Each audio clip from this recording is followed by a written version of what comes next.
Why Alpha and Omega? Because that's the first and last letters of the Greek alphabet.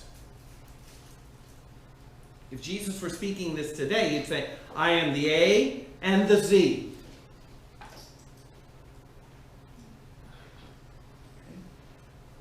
Alpha and Omega sound so highfalutin. All it means is the first letter and the last letter of the alphabet.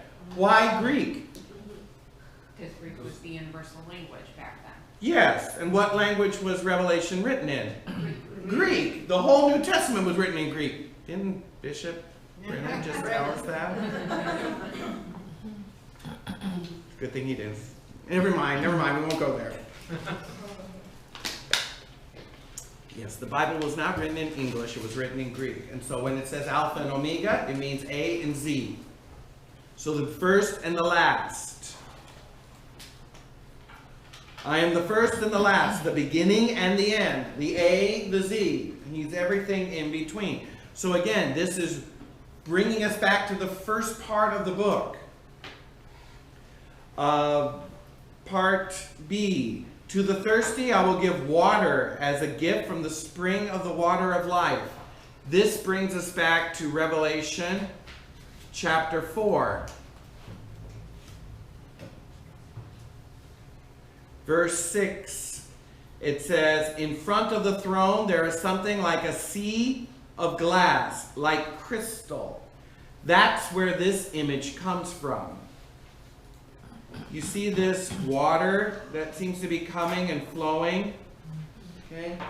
That's where that idea comes from. All right?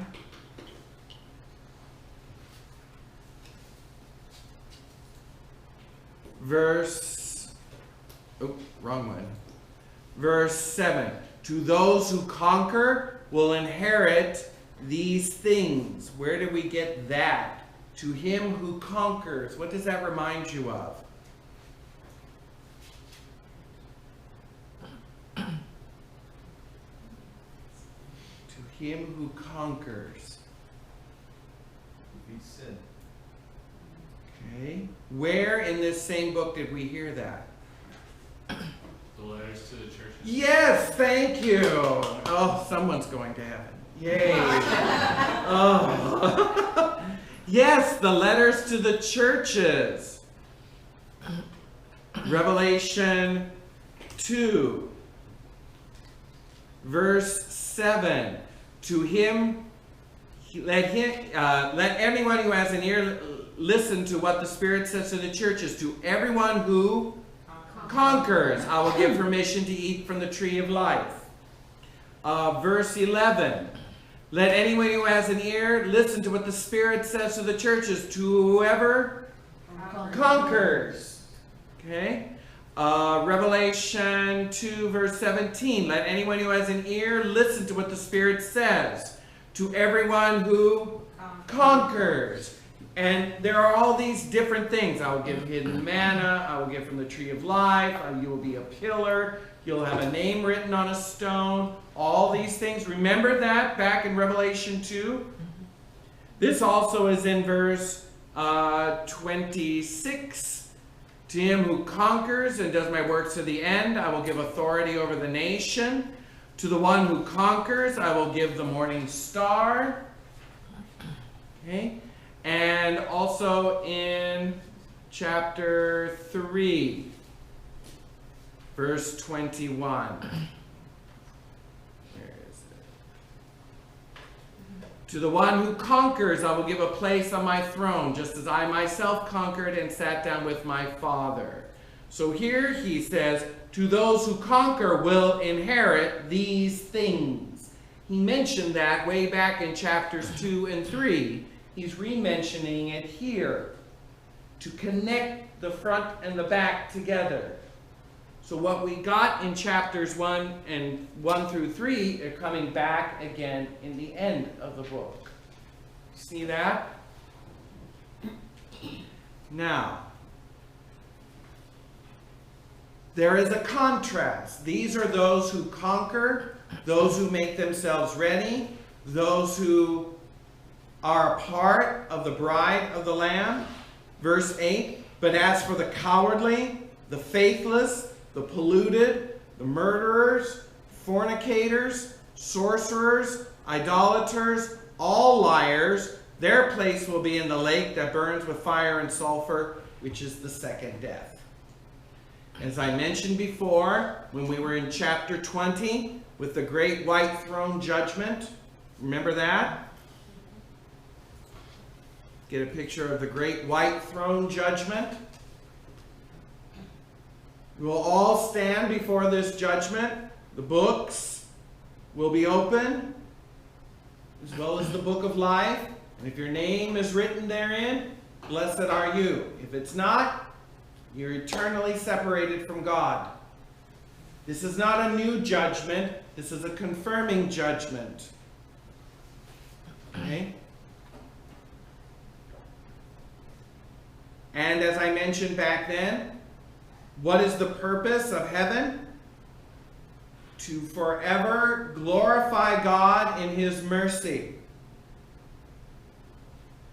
What is the purpose of hell? To glorify God forever in His justice.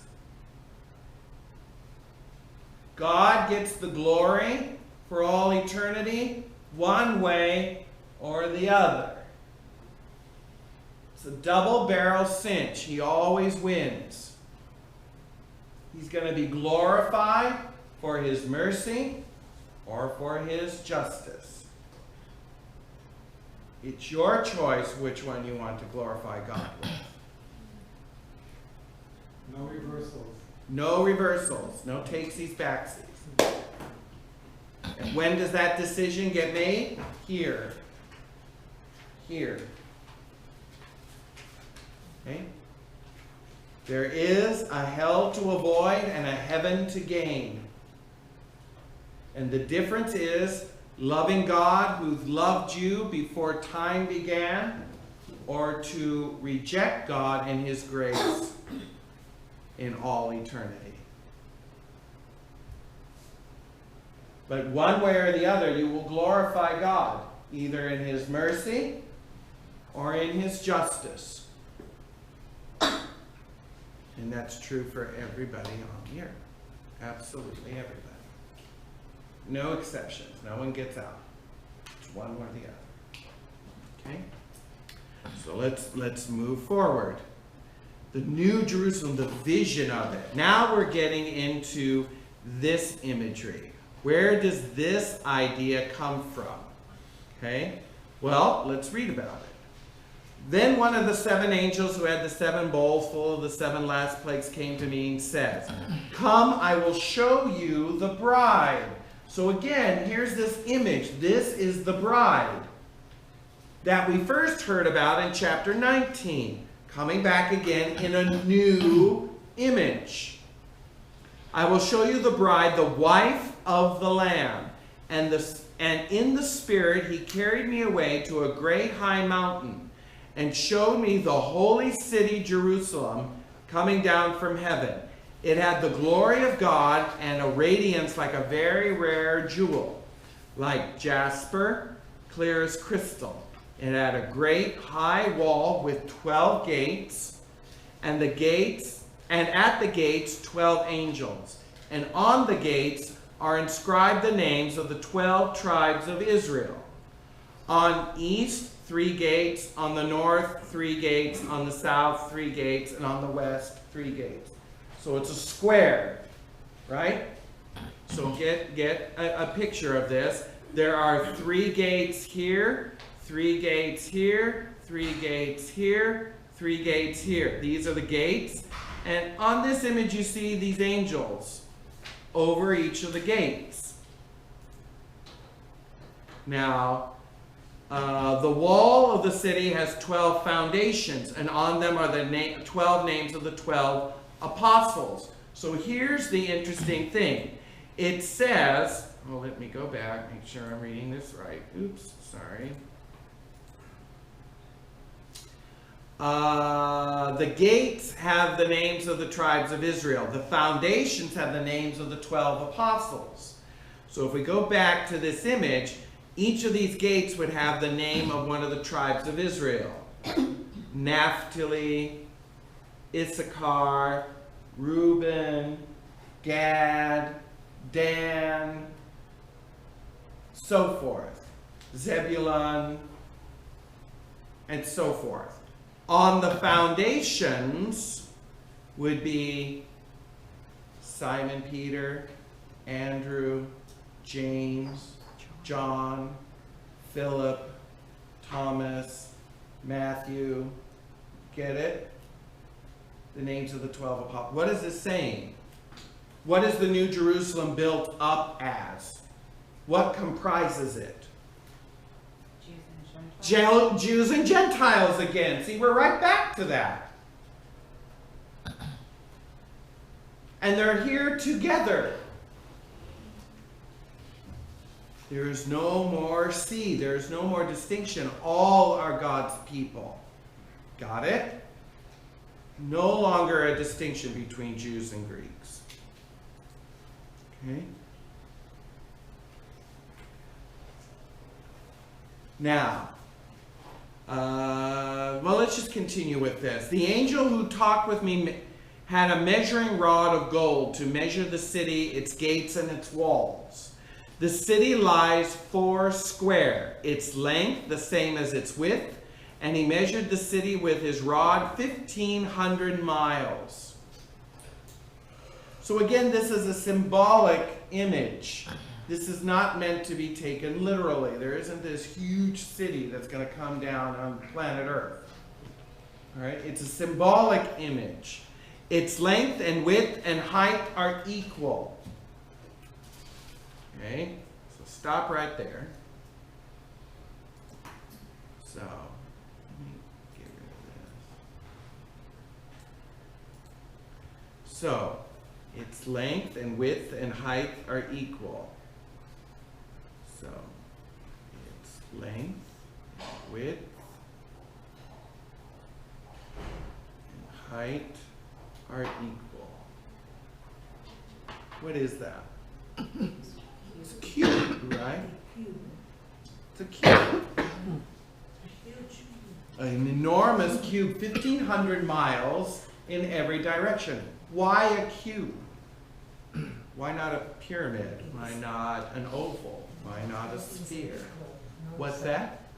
They're equal, north, south, east, west. Yes, they're all equal. That's part of it. When you hear about this image, it being a cube, what's the first thing that should come to your mind? The temple. What specifically in the temple? Where the Ark of the Covenant is, the Holy of Holies. Where the Ark of the Covenant was in.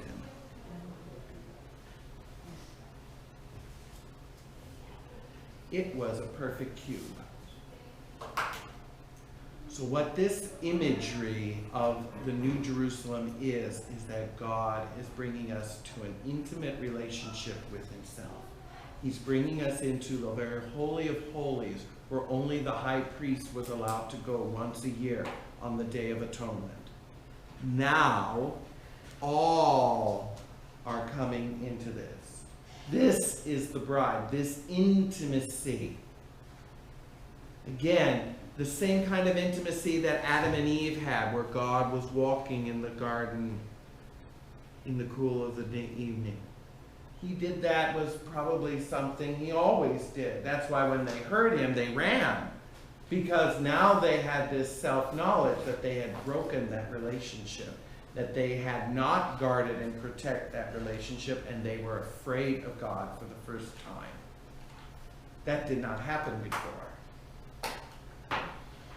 Why? Because there was an intimacy between them. There was a grace between them. Now, the New Jerusalem, the dwelling place, the tabernacle of God, is with mortals again, and it's in this form that harkens us back to the tabernacle that Moses first made, way back when in the desert. That later was a part of the temple that Solomon built. So the purpose or the point of this image is that the intimacy that was lost is now regained. Yes? Since you've taught us the importance of numbers and their symbolic meaning, Yes. in my Bible, while it has a clarification for 1500, it says 12,000 stadia. Yes, 12,000. And again, 12 is the number of governance. Just like there are 12 apostles, there are 12 tribes of Israel, it's the number of governance. There were 12 judges of Israel.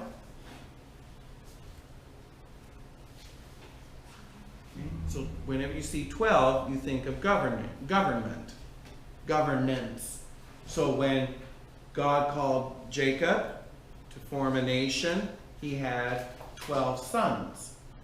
They were the governing bodies of all of Israel. When Jesus restarted Israel, he picked how many men? 12. That's not a mistake.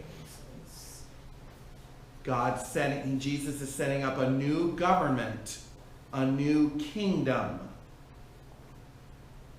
Okay? So you're right. If we go back to Revelation, in this particular translation, it translates it into images or measurements that we understand. But in here, in Greek, it's 12,000 stadia. And again, 12 is the number of governance times 1,000. What does 1,000 mean? Many. So this is, and it's not just a block this big and only this big. It's enormous. It encompasses all who may come. Okay? It's again a symbolic number. Okay? Now, a stadia is a unit of measurement in New Testament times. I believe that's why they translated this into 15,000 miles. I believe a stadia was 1,000 feet. I believe, but don't quote me on that. All right? But in other words, it was a unit of measurement back then. All right? So you're right. In the original, this would be 12,000 stadia, not 15,000 miles. And they didn't have miles back then. All right? But that's, again, not to be taken literally. It's a symbolic number. Just like this whole image of the bride as a building, a new Jerusalem.